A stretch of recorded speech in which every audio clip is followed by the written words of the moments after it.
분석 프로젝트 관리를 위한 5가지 주요 속성. 그쵸? 네, 5가지라고 얘기했잖아요. 자, 아닌 것은 이렇게 선택할 수가 있겠죠? 그래서 머릿속에 넣으셔야 될 것 같습니다.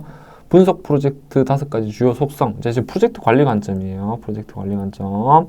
자, 데이터의 양. 어떻게 해야 될까요? 많아야 되겠죠. 데이터의 복잡성은 어떻게 됩니까? 우리가 복잡을 하더라도 어떻게 돼요? 이걸 단순화시켜가지고 필요 데이터, 그러나 분석 데이터를 정의를 해야 될 것 같습니다. 데이터 복잡성. 스피드. 그쵸?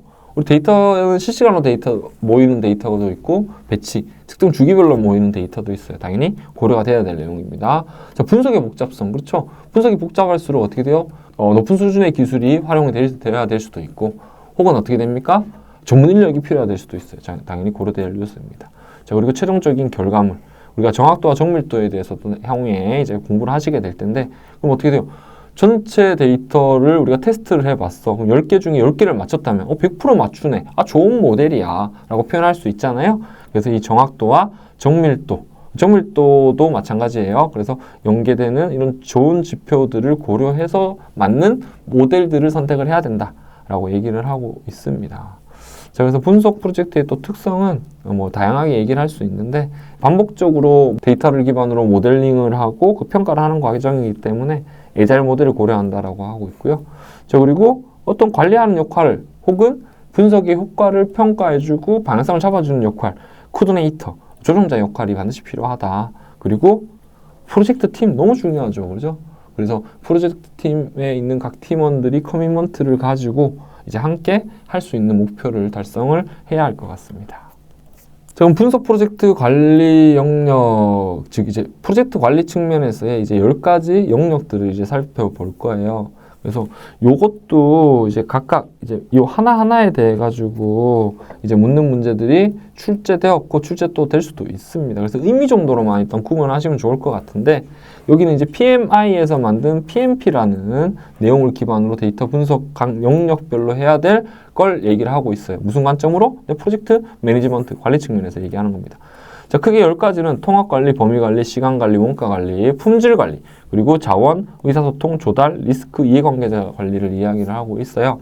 자, 통합관리는 철저하게 프로젝트 관리자의 비밀입니다. 그래서 프로젝트 관리자, 분석 프로젝트의 관리자가 전체 작업에 대해서 계획하고 실행하고 그 계획과 실행대로 잘 가고 있는지 부족한 부분이 있다면 어떻게 조정해야 되는지를 관리하는 영역을 통합관리라고 하고요. 자, 범위관리는 뭘까요? 요구사항 관리를 얘기하는 거예요. 분석 과제에 대한 요구사항을 가지고 중요한 게 또 하나가 있어.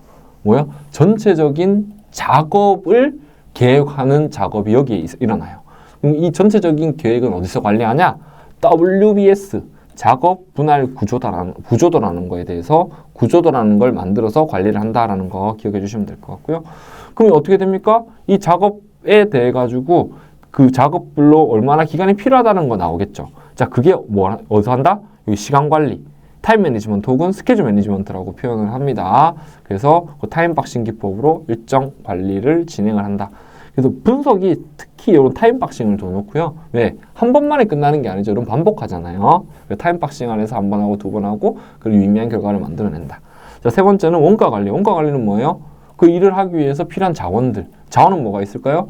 인적 자원이 있고 물적 자원이 있어요. 그럼 거기 들어가는 소요 비용이 있겠죠. 자, 그걸 관리하는 데가 원가 관리입니다. 물론 예를 들어서 인적 자원이 있고 물적 자원으로 구분하는데 사람뿐만이 아니라 어떤 솔루션을 도입한다든지 데이터를 사온다든지 자, 이런 것들도 원가 관리의 요소로 포함을 시킬 수가 있습니다. 다음 품질 관리예요. 이제 범위, 시간, 원가 관리는 뭐가 필요해요? 계획대로 했는지 확인이 필요하죠.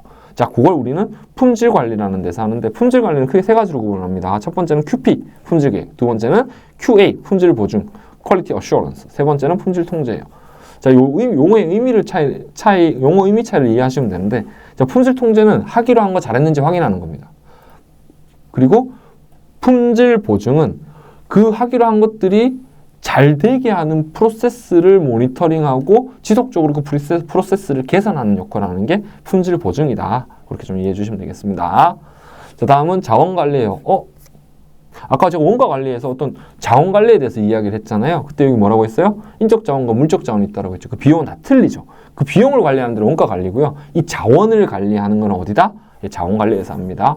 이 프로젝트 팀과 문제를 정의해가지고 그 문제를 해결하고 싶은 그 팀은 다를 수가 있어요. 그래서 이 분석 프로젝트에 관심이 있는 여러 이해관계자들이 있는데 그 사람들은 어떻게 돼요?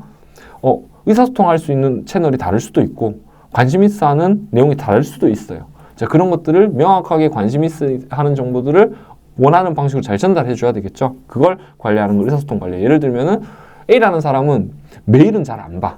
근데 전화는 잘 받아. 그럼 뭘로 연락을 해야 돼요? 전화로 연락을 해야 되겠죠. 이제 그런 것들을 얘기하는 겁니다. 자, 조달 관리예요. 자, 분석도 아주 대규모 프로젝트에는 A 영역, B 영역, C 영역, D 영역 이렇게 나눠서 할 수가 있어요. 근데 우리 자체적으로 할 수 있는 게 A, B, C밖에 없어. 그럼 D는 확인은 해야 돼. 어떻게 해야 돼요? 자, 외부의 전문 기업의 역량을 이제 특정 대가를 주고 이제 가져와가지고 빌려와가지고 사용하는 거를 우리는 조달 관리라고 하는 겁니다. 자, 위에서 방금 얘기했던 리스크. 자, 리스크도 예전에 제가 한번 설명을 했었는데 리스크는 프로젝트에서 항상 발생할 수 있는 요인이에요. 근데 리스크는 없어진다고 했습니까? 영향도와 발생 가능성이 줄어든다고 했습니까? 맞아요. 영향도와 발생 가능성이 줄어들게 돼요. 그럼 이 영향도와 발생 가능성을 리스크별로 이제 파악을 해가지고 지속적으로 관리하고 모니터링하는 거를 우리는 리스크 관리라고 합니다.